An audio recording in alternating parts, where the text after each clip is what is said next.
Hai Binusian, kembali lagi bersama saya Jojo di Binus Online Interactive Channel. Hari ini kita punya banyak topik yang menarik dan juga pastinya sangat edukatif buat kamu. Gimana? Udah siap belum untuk mendapatkan banyak ilmu? Oke guys, itu dia spill produk hari ini. Thanks for watching.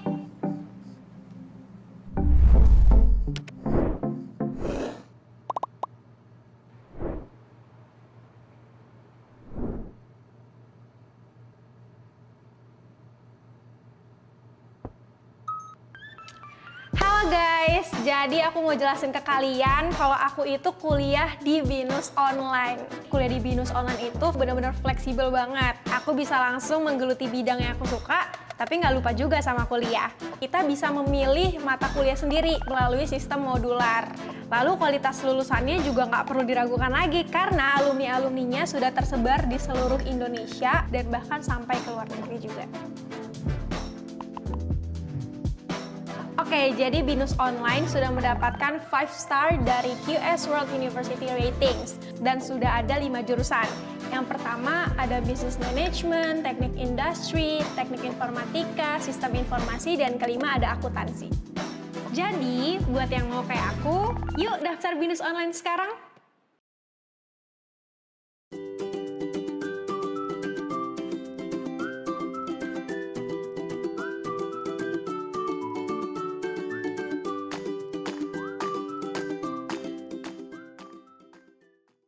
Nah, kali ini kita akan mempelajari lebih dalam tentang dunia sistem informasi. Lebih tepatnya, gimana sih IT berdampak pada organisasi dan pentingnya sistem informasi pada masyarakat. Gimana? Menarik bukan? Langsung aja, yuk kita persiapkan semangat belajar dan langsung aja kita saksikan videonya.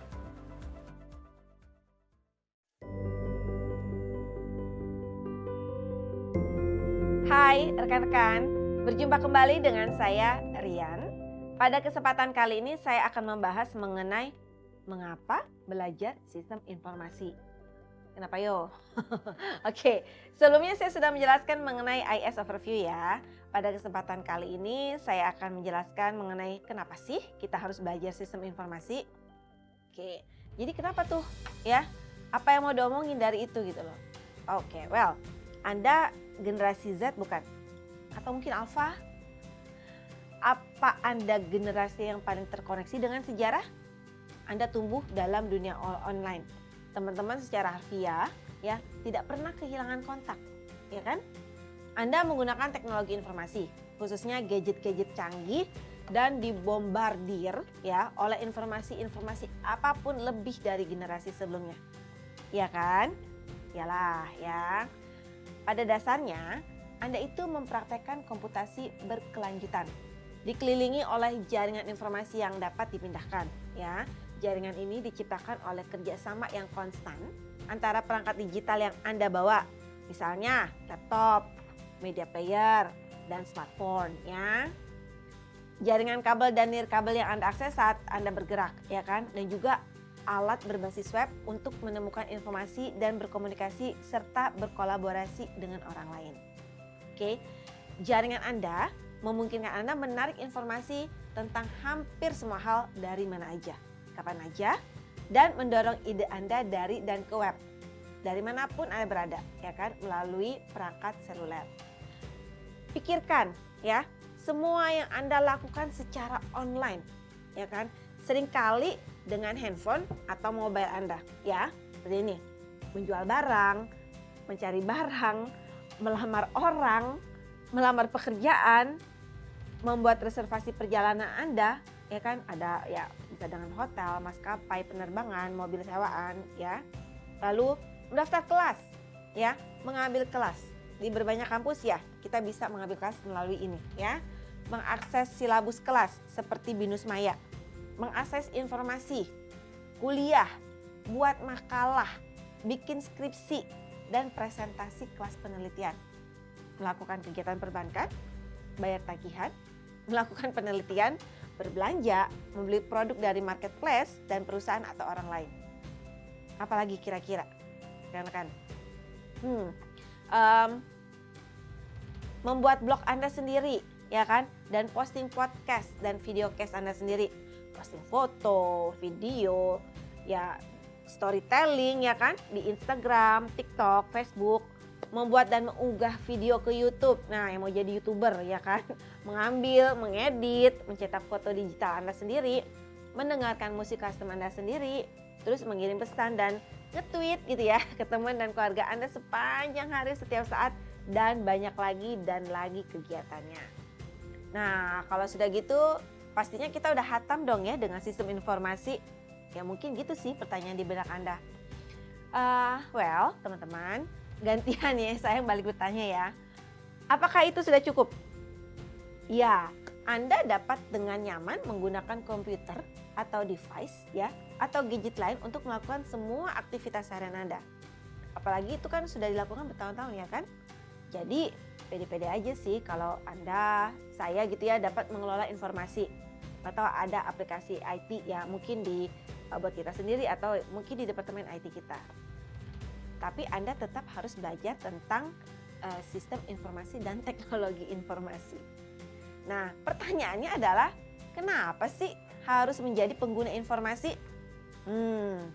Jawabannya karena, tapi sebelumnya perlu saya tegaskan ya, bahwa itu tetap terletak kepada Anda yang menjadi pengguna yang terinformasi ya. Jadi gini, secara umum ya pengguna yang terinformasi dia tuh cenderung mendapatkan nilai lebih dari teknologi apapun yang digunakan.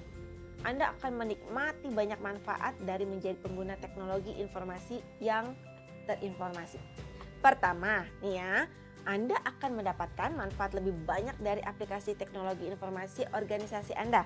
Karena akan Anda memahami apa yang ada di balik aplikasi tersebut. Ya, bisa lihat tuh gambarnya di layar, oke? Artinya, apa yang Anda lihat di layar komputer dibawa ke Anda oleh Departemen MIS Anda yang beroperasi di belakang layar Anda, ya. Kedua, Anda akan berada dalam posisi untuk meningkatkan kualitas aplikasi teknologi informasi organisasi Anda dengan masukan Anda.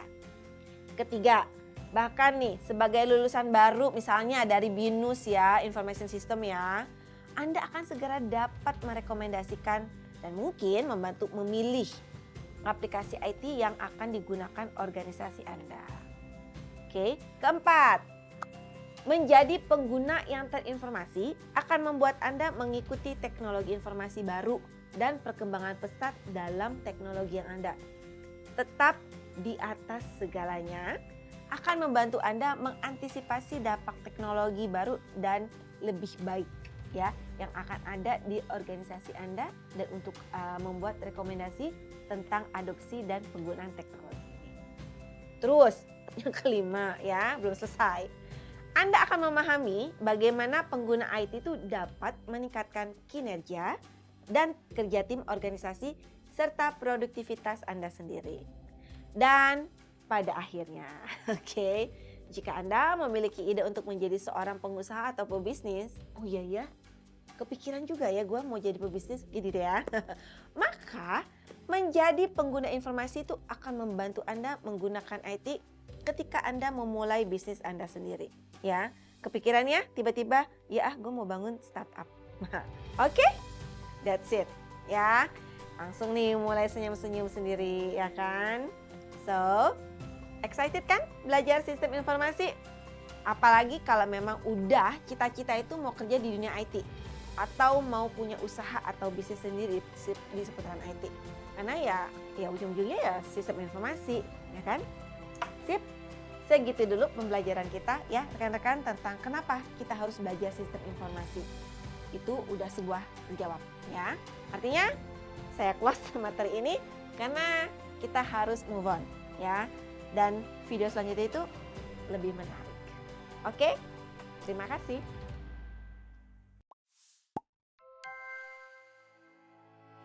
BINUS Online is a fully online undergraduate program offered by BINUS University. Through distance learning method, BINUS Online is designed for graduates of senior or vocational high school and diploma to pursue their dream of obtaining a bachelor's degree with flexible class schedules that do not interfere with their work. BINUS Online is available in various regions in Indonesia.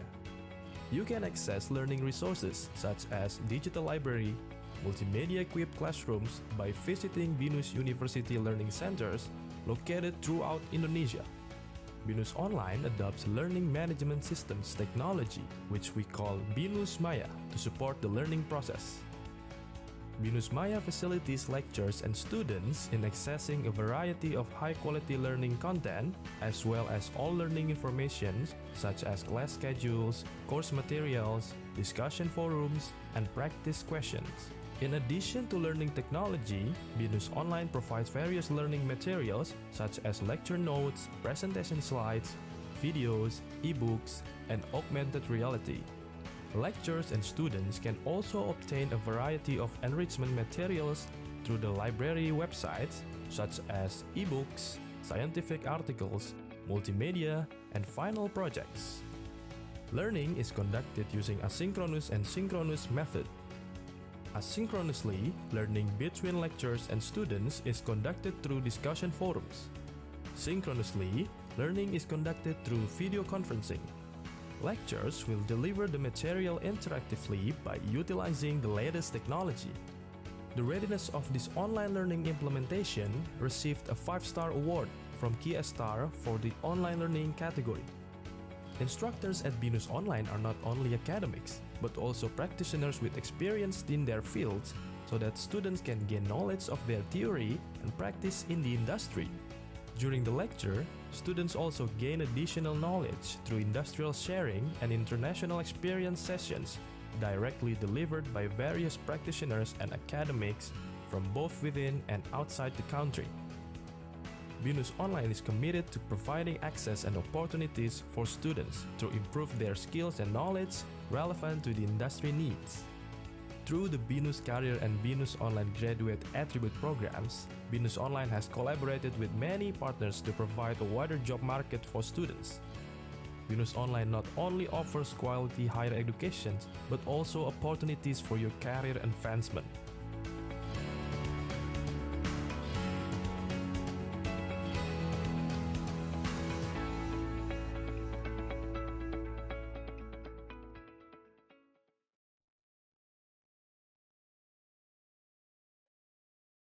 Hai rekan-rekan, berjumpa kembali dengan saya Rian. Pada kesempatan kali ini saya akan membahas mengenai sistem informasi berbasis komputer. Sebelumnya udah dijelasin ya mengapa belajar sistem informasi. Nah ini kelanjutannya, oke? Semoga materi sebelum itu bisa memberikan insight yang cukup berarti ya. Saya mau menginformasikan dan mengingatkan bahwa teknologi informasi itu berkaitan dengan alat berbasis komputer. Apapun yang digunakan orang untuk bekerja dengan informasi. Dan untuk mendukung kebutuhan pemrosesan informasi dan informasi dari suatu organisasi. Kalau di organisasi itu biasanya ada divisi IT ya rekan-rekan ya. Nama departemennya macam-macam sih ya. Ada yang bilang IT ya kan. Ada yang MIS. Itu manajemen information system, tapi ada juga yang AS departemen gitu ya. Tapi ya apapun itu namanya sebenarnya mereka sama aja sih ya. Mereka tuh membantu kita memproses dan mengelola informasi. Dan juga ada nih departemen IT yang membantu mengumpulkan data. Walau sebenarnya departemen lain sih yang ngumpulin data ya, seperti si sales dia kan yang ngumpulin data leads dan customernya gitu. Terus juga ada finance accounting yang mengumpulkan data AR, AP ya, account receivable, account payable gitu kan, dan lain-lain ya. Selain memproses dan mengelola, si IT juga menganalisa. Nah biasanya ini jadi kewajiban nih ya, dan menyebarkan informasi tersebut untuk tujuan tertentu. Namun itu nggak hanya di departemen IT aja ya, tapi lebih ke sistem informasi pada umumnya. Ujung-ujungnya dari sistem informasi itu ya kita mendapatkan informasi yang tepat, berguna ya. Ini sih mostly untuk decision ya, keputusan ya. Untuk orang yang tepat di waktu yang tepat. Oke, selama ini kita taunya tuh sistem informasi tok gitu ya. Padahal sih lengkapnya dia tuh sistem informasi berbasis komputer. Atau disingkat dengan CBIS ya. A Computer Based Information System. Yang mana sistem informasi tersebut menggunakan teknologi komputer. Tapi ya memang sih orang-orang taunya SI itu ya yang ada komputernya sih ya. Oke, lalu apa aja sih komponen-komponen CBIS itu? Well, udah nggak asing sih ya sebenarnya ya. Itu kita ada hardware, ya kan? Dia itu perangkat keras seperti laptop, CPU, printer, keyboard, monitor, dan lain-lain ya. Kemudian ada software, yaitu perangkat lunak seperti Microsoft Office, ya itu udah familiar banget lah ya. Terus ada Canva yang sekarang banyak orang pakai gitu kan. Dan biasanya tuh banyak juga sih software untuk mengelola data ya. Kemudian ada database ya, basis data, yaitu dia kumpulan file-file atau tabel-tabel ya yang terkait yang berisi data. Contohnya tuh kalau di software itu dia seperti data-data di Excel. Oh ya udah langsung kebayang Excel tahu gitu ya. Atau juga ada di Tableau atau SQL. Nah ini nanti bakal mungkin dapat ya di pelajaran di kelas-kelas SI ya. Dan terakhir ada jaringan atau network ya. Namanya aja jaringan. Ya berarti dia tuh menghubungkan satu komputer ke komputer lain dengan tujuan berbagi sumber daya. Oke. Dan 4 yang tadi dijelasin itu tuh disebut dengan komponen-komponen IT. Sedangkan ada 2 lagi ya yang dikatakan sebagai penunjang dan pelaksana, yaitu orang ya kita dan prosedur. Kalau nggak ada orang ya bayangin aja siapa yang jalanin teknologi itu ya kan. Terus kalau nggak ada prosedur ya kebayang nggak sih kacaunya pengguna itu tuh kayak gimana gitu ya. Oke. Lalu apa saja jenis-jenis dukungan CBIS? Pertama adalah luasnya dukungan sistem informasi. Maksudnya apa nih? Si sistem informasi ini mendukung perorangan, orang ke orang, per kelompok, kelompok ke kelompok, sebagian organisasi, seluruh organisasi, dari organisasi ke organisasi lain. Nah, organisasi dan semua yang disebut barusan itu kan pasti memiliki aplikasi-aplikasi yang digunakan atau sistem informasinya sendiri, ya kan? Dan mereka itu berfungsi sebagai sistem informasi area fungsional yang bisa kita sebut dengan FAIS. Siapa yang namanya FAIS tuh? Ya, oh ternyata nama gue artinya Functional Area Information System ya. Oke ya. Yang mana si FAIS ini mendukung area fungsional tertentu dalam organisasi. Contohnya apa? Oke, sebut saja sistem informasi pemasaran, sistem informasi keuangan, sistem informasi manajemen produksi, ya kan? Sistem informasi sumber daya manusia, sistem informasi supply chain, sistem informasi pergudangan atau warehouse, ya kan? Apalagi? Ya banyak sih ya, banyak lah ya. Oke, terus bagaimana dengan sistem informasi yang berfungsi di antara banyak organisasi?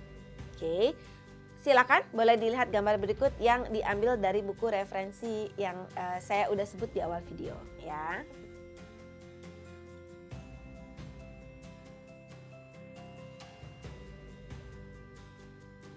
Sebut saja contoh dari gambar itu e-commerce. Oke, sistem perdagangan elektronik yang merupakan salah satu penerapan sistem informasi antar organisasi. Bisa B2B, business to business, atau B2C, business to consumer. Kalau C2C gimana? Consumer to consumer ya. Itu bisa disebut dengan sistem informasi antar perorangan dan antar kelompok. Kemudian jenis lain dukungan CBIS adalah dukungan untuk karyawan organisasi. Maksudnya gimana lagi nih gitu kan? Oke, kita pernah dengar ya yang namanya Office Automated System ya, atau disingkatnya dengan OAS, OAS. Nah, si OAS ini dia ini mendukung si staff-staff, supervisor, asesmen ke bawah dan juga pekerja berpengetahuan. Pekerja berpengetahuan itu apa ya maksudnya? Itu dia maksudnya profesional ya kan, kayak business analyst, software engineer, sales marketing, accountant gitu kan, QA tester dan lain-lain seperti itulah ya. Nah, mereka itu menggunakan OAS untuk mengembangkan dokumen seperti pakai software, membuat jadwal misal dengan kalender elektronik, berkomunikasi dengan kecanggihan alat seperti email, video conference, dan lain-lain.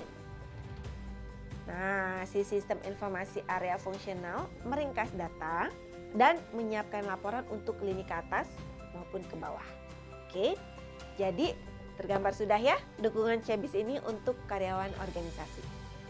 Gimana rekan-rekan? Semoga paham ya dengan penjelasan sistem informasi berbasis komputer tadi. Sip? Oke, kita akan ketemu lagi di video berikutnya. Terima kasih.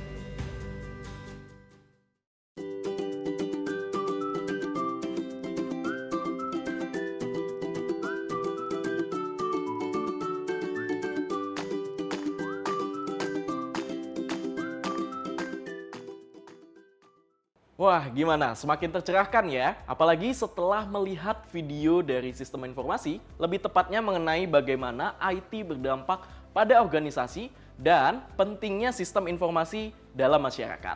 Semoga wawasan Binusian semakin luas dan tentunya bisa semakin semangat nih untuk memahami lebih dalam lagi tentang ya hal-hal baru pastinya.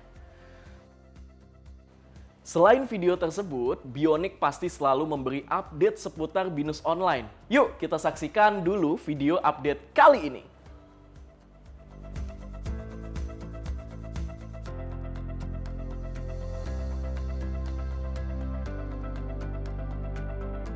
Binusian, thank you loh udah mengikuti episode Bionic kali ini. Semoga informasi yang kami berikan bisa relevan dan juga bermanfaat untuk Binusian. Jangan lupa untuk subscribe Binus TV channel biar kamu gak ketinggalan episode Bionic selanjutnya nih. Nah, jangan lupa juga tuh dipencet tombol like-nya supaya rame tuh videonya ya. Oke, kalau gitu Jojo pamit undur diri. Sampai ketemu lagi di Bionic selanjutnya. Bye-bye. Wuhu.